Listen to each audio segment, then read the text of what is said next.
Before we continue, let me just ask, any more questions for Mike Ford? Yes, we have one in the press box. Thank you. Go ahead.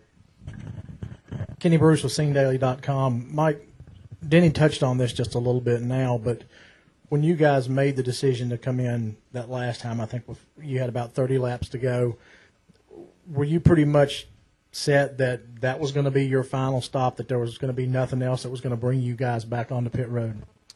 At that point, no. Wanted to see what was going to transpire from there. And after we pit and got fuel, I was actually wanting to the time before and stretch it, but that was going to be an aggressive call, and I knew that if we got a green, white checkered, we were going to be in trouble. So we let it go one more time, and when we pit, at that point, no, I was not dead set that we were going to stay out. But when we went back running, we ran 4 laps, and half the field came in at that point. That told me that they just made their bed. They're going to stay out. So I knew that there was going to be a cushion there. If a caution did come out, there was about 14 or 15 cars that had pit.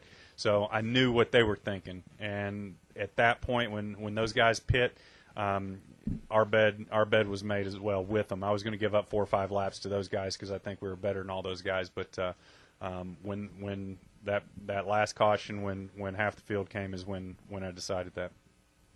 Anything additional for Mike? Mike, congratulations. I'll cut you loose to get to inspection if you want. Thanks. Just like Keith Greller from the Morning Call in Allentown for Coach Gibbs. Can you talk about the tone you try to set with this team? Is it somewhat similar to what you did in the National Football League in terms of just keeping everything together and maybe one guy you have with these 3 drivers? Do you have some kind of role with them that you try to one needs a kick in the pants one week and one needs to calm, that kind of thing? Yeah, I don't think so. I think our guys are they pretty much, these guys are pros. I think as much as anything, what you try and do as an owner, our job, I think this is a team sport, and what we try and do is surround them with all the things it takes, and that's what's so hard about motorsports. You got to have great crew chiefs. You got to have everybody going over the wall. You got to have an engineering group and all the technical stuff back at the shop, and you have got to have great motors. You just go right down the line. I think the problem with most people wanting to. I think today, if you had to start a race team, we started the first year we had 16 people. Today it would probably take 80 to do that job. And so I think our job, JD and myself, is to try and give Denny everything, Kyle, Joey, everything that they need to win races with. And that's kind of our job. It's just like football from a standpoint. It's the people sport. I've always said anybody good over here in this sport would be good in football. Anybody good in football would be good over here. It's working with people. We've got we're going to go upstairs for 2 questions, and we got Scott, Chuck, and we'll come back over to Tom. Dino Alberto, Hazleton Standard Speaker and Pocono Raceway staff. This is for Denny. You could talk, I guess, about the setups and how this worked and that worked to get you to victory, but really the bottom line is it's always here at Pocono, and the majority of your wins are here at Pocono. What is it that you just happen to have with this track here? You're now 4 times a winner.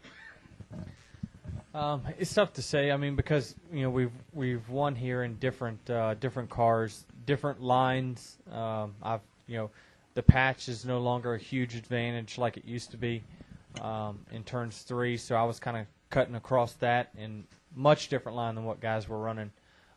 So it's just, I don't know. I just search around and seem to find what works. And the thing is, though, is I've got cars good enough to where I can run 80% all day and still be able to keep up with the guys. And that's what makes it easy for me to look really good, is the fact that I don't have to push my car over the limit and it still has speed. Yeah, Kenny Bruce with SingDaily.com for Denny. How close were you to getting the white flag before the caution came out involving Joey? I mean, right there. The thing is right before with 2 laps to go, I asked Mike, I says, hey, should we start conserving just for fuel? And I was running the last 10 laps once we had the lead just hard enough to make sure the guys weren't catching us. And I said, should I slow down and make sure we had enough fuel just in case of a green, white checker? He said, no, you get that white flag just as quick as you can. Come around this track as fast as you can. And so I was the second half of the lap. I picked it up. I was like, all right, I'll try to get there because I realized anything can happen. And I was, 100 yards maybe from the start finish line when the caution did come out. And it's just such a tough spot to be in because I didn't know what line to restart in. And Kyle's good on restarts. Tony was fighting us pretty hard there at the end. So it's just you got one in the bag, and it looks like you're about to carry the trophy away, and something happens. That's why I like winning them better this way, though, because it's not just walking away. You really got to earn it. Okay, we're back down here to Scott, Chuck, and then Tom. Go. Denny, Scott Walsh from the Scranton Times. I was going to ask you the same question. Kind of, what was your reaction when you see the white flag change to yellow? And also, can you just kind of describe that last restart between you, Tony, and Kyle? Yeah, believe me, I think that they have the yellow flag in their hand instead of the white. They're just waiting on something.